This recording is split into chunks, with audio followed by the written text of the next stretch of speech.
Hi, everyone. Happy Saturday. Hope everyone's doing really well. I missed you guys last week. I was as I mentioned before, I was at a 4-year-old's birthday party and it was fantastic. And it was all outside, socially distanced, of course, but we had a great time.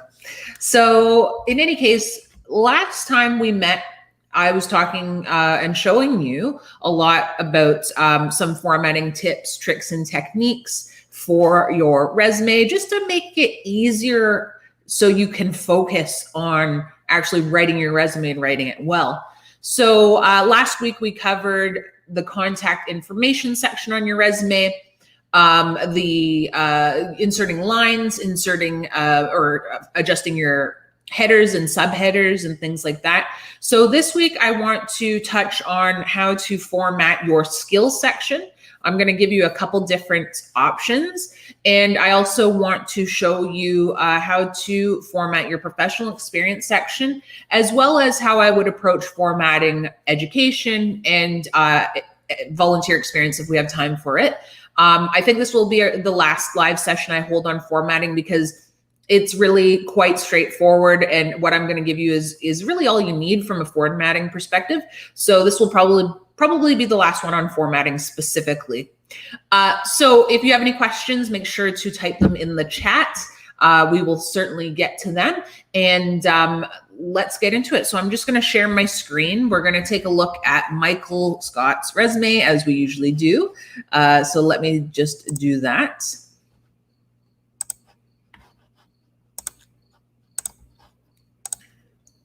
All right, so here we are with Michael's resume, and I hope you can see it. I think I'm going to change how I'm displaying myself.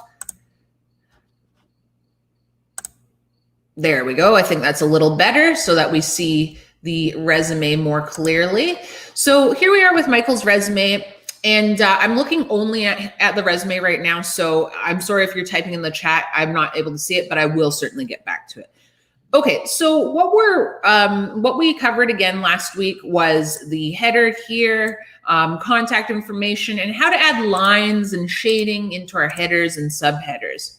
So now let's take a look at our skills section or areas of expertise. So really what you call the subheader doesn't really matter, just making sure that it's easily identifiable as a skills section. With our skills section, this is really a heavy hitting keyword section. So if you are looking to integrate keywords into your resume, this is a really easy way to do it. So what I'm going to go over though is really just the formatting of the section, not necessarily the selection of skills. So one thing that I see commonly causing problems for job seekers is if they are using a text box to insert or format this section. So maybe they're trying to create columns for their skills section. So they're actually inserting, and I use it so infrequently that there it is. I barely even know where it is. So let's say they're typing, let's see here. I'm just going to try it again. Yeah, so it just formats so strangely that I can't even get it to work. In any case, I'm just going to show this to you briefly.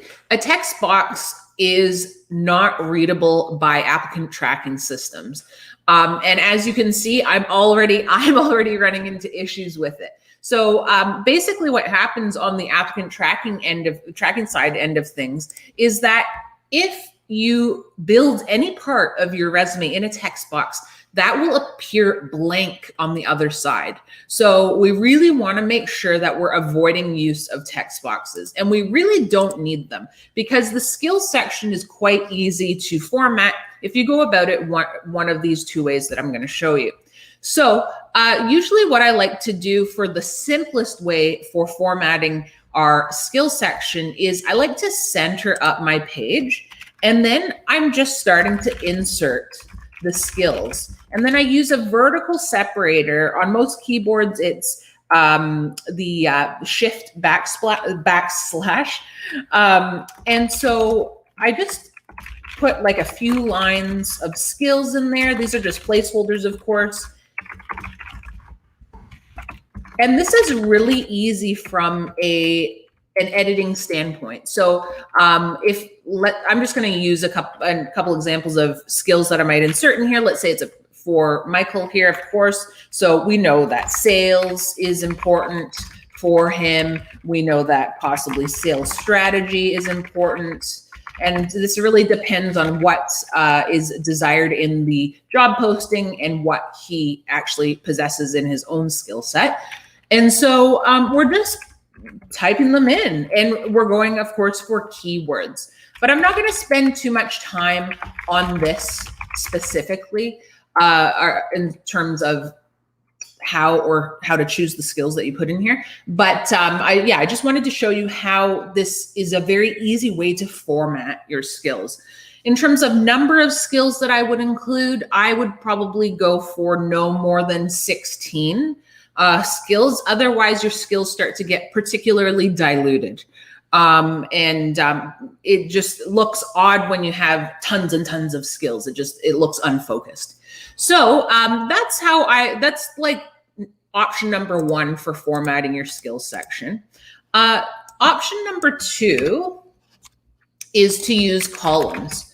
So we're using columns, we're not using tables. Tables are not as offensive to the applicant tracking system as a text box is. So if you do use tables, that's okay. It's not ideal. It doesn't look great on the other side.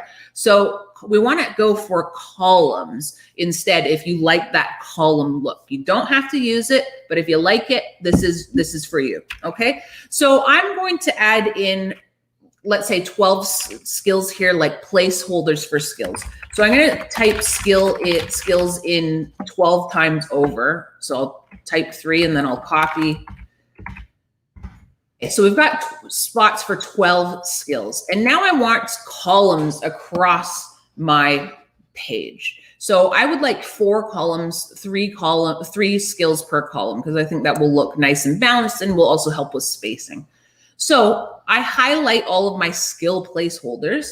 I go to page layout, and then I go to columns. And instead of just selecting 3 or 4 columns, I actually go to the more columns section because there's more options for formatting your actual columns here. So again, I want to go for 4. So I'm going to type number of 4 columns in here, and then I'm going to tab through. And then spacing, I actually want to really reduce the spacing between the columns.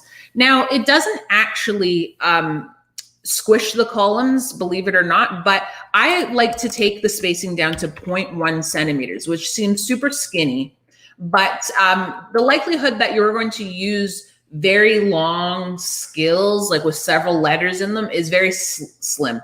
So this still spaces it out quite nicely, but it will leave enough room, let's say, if you need to include a really long skill like project management, let's say, that has several letters in it.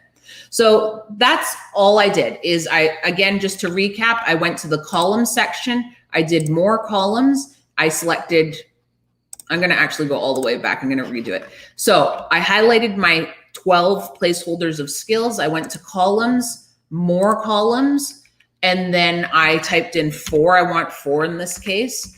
And then I minimized the spacing to 0.1 to give me more letter room for each skill.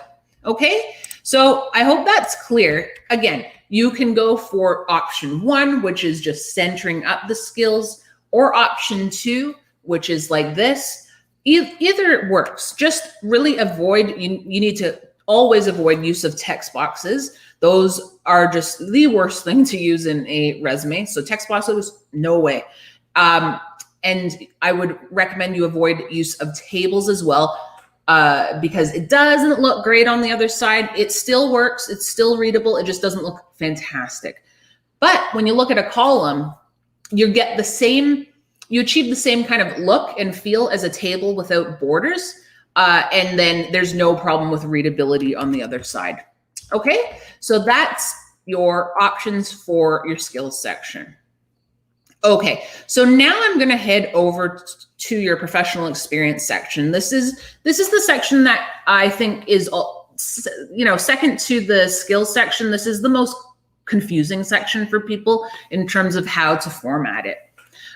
So I'm going to give you almost like a really strong guidelines for how to format a professional experience section.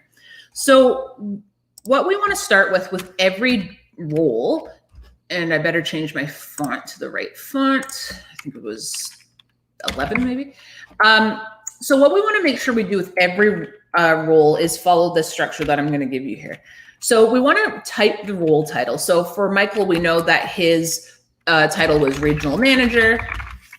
And what we want to do is we want to get our date range all the way on the right-hand side against the right-hand margin. And this is where people have a lot of difficulty. So oftentimes they'll like tab, or they'll space. That really looks not so great if this is running through an ATS. It's not going to make or break it, but it just doesn't look fantastic. So what we want to do instead is we want to take advantage of a feature in Word, which is the right tab feature. And I'm not using the most current version of Office, but this should apply across the versions. So if you look to the left-hand corner of my screen here, I'm trying to circle it with my cursor. That might not be easy to see. There's a little L kind of icon right here. What we want to do is in the white space around the L, we want to click and then click again until we get a backwards L. And that is right tab. As you can see, it's showing up as right tab. And once we've got kind of that backwards L activated, we want to go up to our margin kind of ruler up at the top here. And we want to click it onto the margin. And so then what we do with the backwards L is we want to drag it right against the right-hand margin. So what that allows us to do is all we have to do is tab once, and this, I will fix this. It went down to the second line, but it will, once we're done, be on the right-hand margin. And then we want to type the actual date range that Michael has been a regional manager in. So let's assume that he was a regional manager as of, let's say, March 2002, and then to, I can't remember when he left, June 2010, let's say. So as you can see, all we have to do is type that date range. After we've used the right tab feature, type the date range, and that is it. And it is going to be always on the right-hand margin so long as we're using this right tab feature, okay? And so then we want to go down to our next line. This is where we would put our company name. So Dunder Mifflin. And then I use a vertical separator. You don't have to use that necessarily, but I do like to make a clear separation between company and location. And in this case, location is Scranton, Pennsylvania, right? I think it was. Okay, so now that we've got that done, I usually like to highlight the date range and the role title so that it's clear what the actual job was and it's clear when you were there. So that when a recruiter or hiring manager is scanning your resume quickly during that 6-second scan, they can see the chronology of your work experience rapidly, and then they can get into the finer details after. So after we formatted our our role and location and company, then we want to obviously write about the job itself. So what I'd like to start with is a small paragraph where we talk about duties, responsibilities, and give context to the role. So I'm just going to put in some placeholder here. So context paragraph, line 1.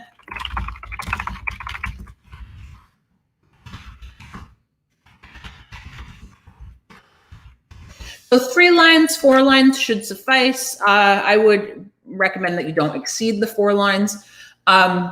And then what we want to do is get into highlights, accomplishments, achievements, quantifiable accomplishments, non-quantifiable accomplishments. And those are highlighted using bullets. I'm not sure why that went all the way centered. In any case, so we've got our accomplishment, accomplishment, accomplishment. Okay, so this is a really, really straightforward way to approach your professional experience section. And so let's say we type everything about our current role. For Michael, he explained his job as regional manager. He got into all of his accomplishments. Then what we can do is we can take this, what we've already created really, and then we can copy and paste it into another role to keep the formatting. So we've got that right tab formatted there for our dates, and then that's when we can add his next role. So sales representative, I think he was before that, and then the date range when that happened. So let's say January 2000 to February 2002. I have no idea. And then again, we're going to give context to the role itself, and then highlight quantifiable or non-quantifiable accomplishments. So that's how the professional experience section can be formatted. Again, we really want to make sure that the dates are on the right-hand side, that we lead with the role title itself, and then we follow it up with the company. So I like this structure, role title first, then company, because your resume is basically your marketing material. This is branding you. So I don't like to always lead, or I don't like to lead with the company name when it can be avoided, because that gives more prominence to the company, less to what you actually did. So that's really, it's kind of a nuanced thing, but that's what I like to go for. Okay, so I'm just gonna hop over to my StreamYard screen just to check in and see if there's any questions. Okay, Michael. I have diamonds separating my skills. What characters would be acceptable to an ATS for separating skills? I don't think the diamonds are going to cause a problem. I don't think that they will show up as a diamond on the other side. I think they'll show up as that square, kind of the unreadable square, which pops up. Like if you convert something to plain text, that's often the test, is converting your resume to plain text. And that's when you can kind of audit the symbols that you've used. Diamonds should be fine. Like that shouldn't really cause a problem. I do like the separator because that's not a symbol and it does show up properly on the other end. I would again test it by converting your resume to plain text. Okay. All right. So that's a great question. I'm going to head back to the resume, to Michael's resume. And what we want to do now is get into our education section. All right. That was 11, right? Okay. So as I was mentioning before here, we're leading with the job title, and then we follow it up with our actual employer and location. So similar approach for our education section. What we want to do is, I can tell I have some extra spaces here. Okay, that's better. Okay, so what we want to do here, like our professional experience section, is we want to lead with the credential that we achieved and then follow it up with the school. So Michael didn't graduate, but or go to college. So let's just assume that he did. Let's say that, and let's assume he went to school in New York. So let's say he got a Bachelor of Commerce in marketing, perhaps, specializing in marketing. And he went to Columbia's in New York, right? Columbia University in New York, New York. And then we're going to bold his credential, and then we're going to leave Columbia as unbolded text. Now, we may want to include our graduation date depending on a few factors. So if you're worried about ageism, do not include your graduation date. If you are worried about ageism in the sense that you're very young but a high achiever, and that someone might be skeptical of your accomplishments. If you feel like that might be a problem you might run into, also remove your graduation date. It's really your call. Because I tend to work with more senior professionals, I'm almost always excluding graduation dates. So that is what I do recommend. Now, let's say we are going to add our graduation dates here. We do want the graduation dates again on the right-hand side, along with the similar format that we followed for our professional experience. So we've got our right tab turned on here. We're going to put that on our margin, drag it over to the right-hand side. And then if we're putting the graduation date, it's just the graduation date in this case. So in Michael's case, let's say this isn't accurate, but let's say he graduated in 2002. Okay. So that's all we need to do when we're showing our dates. And that's really all we need to do when we're showing our education. Now, if you are strapped for space with education, or strapped for space on your resume, I should say, another thing you can do instead of using 2 lines, like 1 line for credential, 1 line for school, is instead you can put everything on 1 line.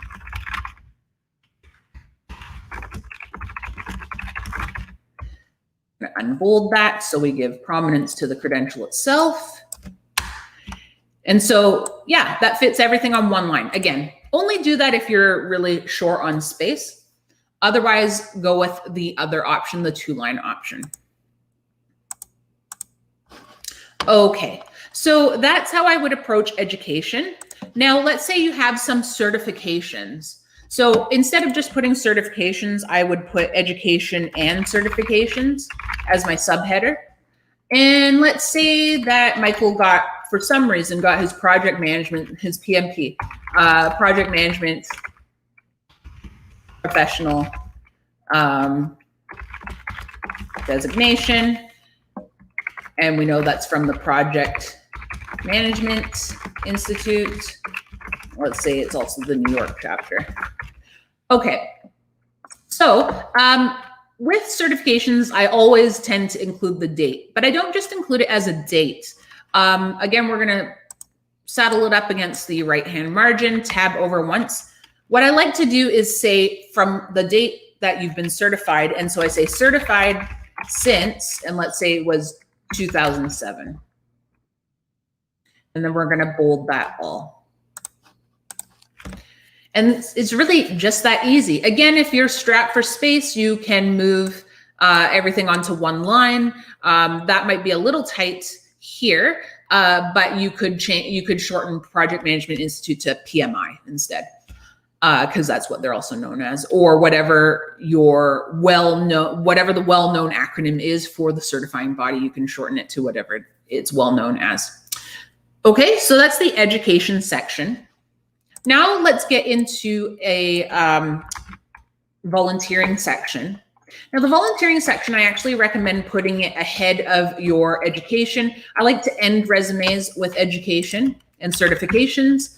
And so we're going to make this a community involvement section, or you can call it volunteering, whatever works for you.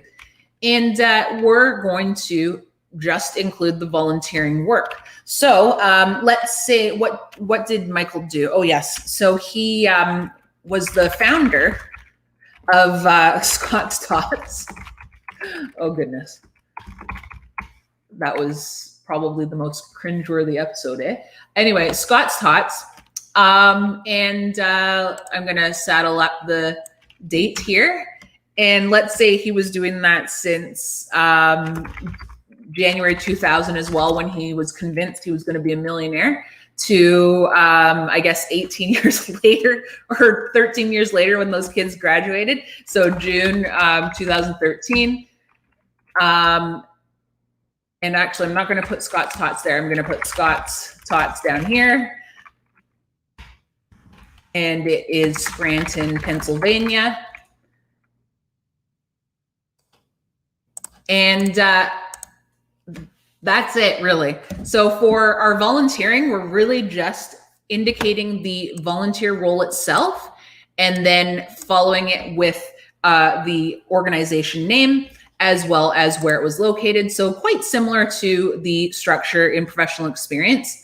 And let's say you have some highlights from your volunteering, and of course, this is room permitting, space permitting. You could add some highlights in here as well. I don't think Michael achieved anything of significance as the founder of Scott's Tots, but if you want to include some bullets, you certainly can do so, just with the best accomplishments from your volunteer experience.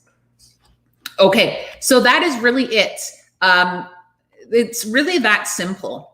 One thing I want to emphasize with our resumes and with the resume structure that is expected by most recruiters and hiring managers is that you're using the full page. There's no panels. There's no like things chopped up in different areas. You're using the whole page so that it reads like a normal document. That is really going to make it easiest for the reader to get the important information they need fast. Okay, so that's that. Now let's get over to any questions that have come up. Okay, so please feel free to add any more questions that you have in the chat.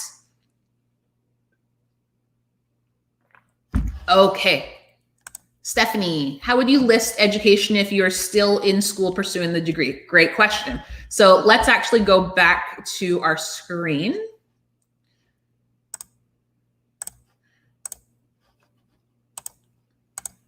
I'll take you back to the education section. So the education section, let's say that Michael started his career and then went back to university, and he is currently pursuing his Bachelor of Commerce, let's say. So there's a couple of different ways that we could do this. So we could say in progress, or my preference would be anticipated graduation 2022, let's say. So yeah, you don't really need to say much more than that. You don't need to give a range like 2018 to 2022. We don't need to do that. So in progress is one option, or my preferred route, which is anticipated or expected, you could say even too, expected graduation 2022. Okay. All right. Does that help? That's a great question. What other questions can I answer for you guys?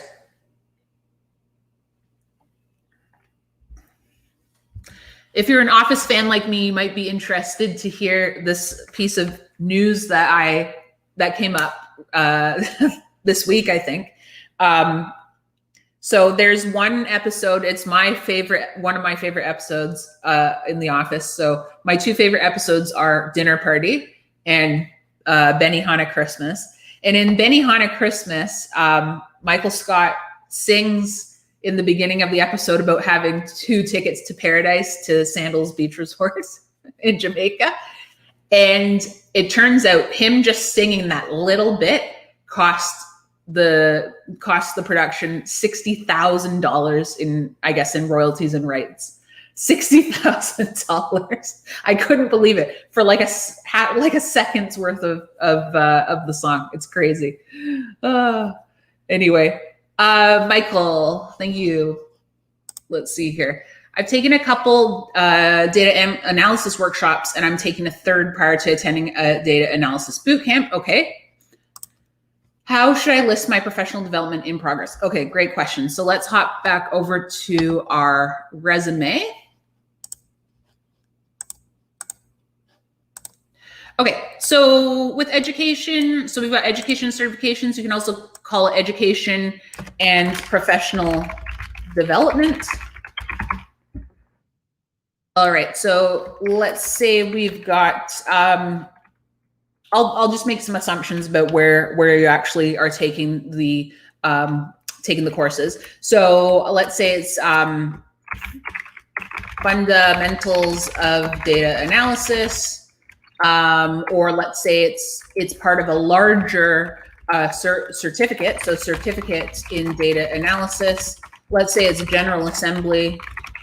Let's say it's Chicago. Okay, so with our dates, we can, again, say in progress, or we can say expected completion 2021. So that's one option for that. If you just want to list courses that you've taken, so like you just like different types of data analysis training, you could say something like additional training, or if you're specifically going for data analysis work, you could say specifically additional data analysis training, which will hit data analysis as a keyword. And then I would just list the courses here. So let's say you're taking fundamentals of data analysis, like something like intermediate data analytics, et cetera, et cetera. So and then you can, if you want, you can put where you took it. So let's say it's General Assembly again.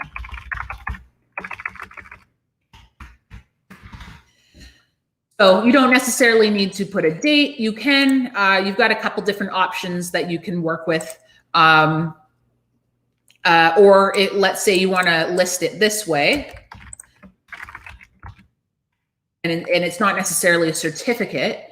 Let's say it's so fundamentals of data analysis.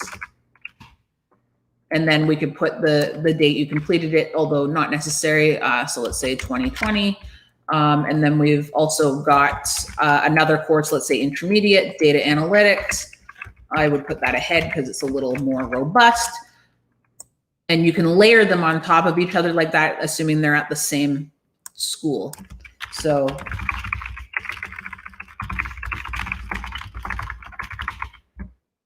in 2020, let's say. Okay, does that help?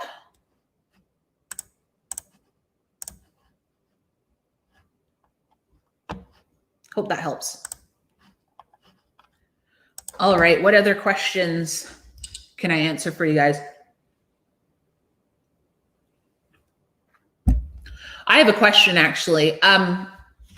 If I could cover anything around job searching, resumes, cover letters, LinkedIn, is there anything that you would really want me to cover for you? Anything that you're really wondering about or that's bugging you in your job search that you'd like to have me talk about or cover in one of these lives or one of my main videos? You can let me know in the chat if there's something that is like, you know, really bothering you, or something that you want me to clear up for you. Happy to do so. Okay, so one thing I wanted to let everyone know is that a while back I mentioned that I was creating a cover letter guide, which is now ready. So if you want to sign up for my email list for the cover guide specifically, or if you're already on my list, I'm going to automatically send this out to you. I think I'll be sending it tomorrow, so you will be receiving it. But if you're not on my list, check the description box below, and I will include a link for where you can sign up for this guide and download it. So it's yeah, it's about 14 pages of cover letter guide. It's an easy read though. It's not 14 pages, single space, small font or anything like that. It's not like a textbook. So yeah, it's a guide and a checklist that will help you with your cover letter creation. Just a note on cover letters. I'm a big believer in cover letters, and I do recommend that you submit a cover letter for every single job application. And this will help you really kind of simplify your approach to cover letters so that you don't feel you're reinventing the wheel every single time, that you're not working from scratch every single time. I don't believe that you have to start with a blank page with a cover letter.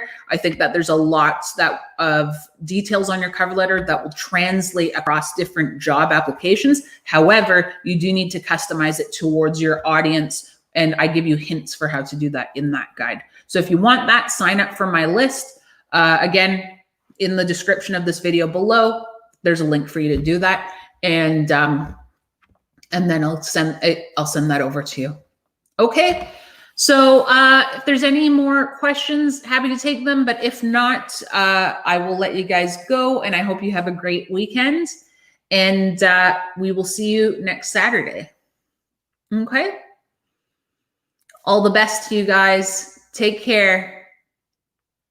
Thank you.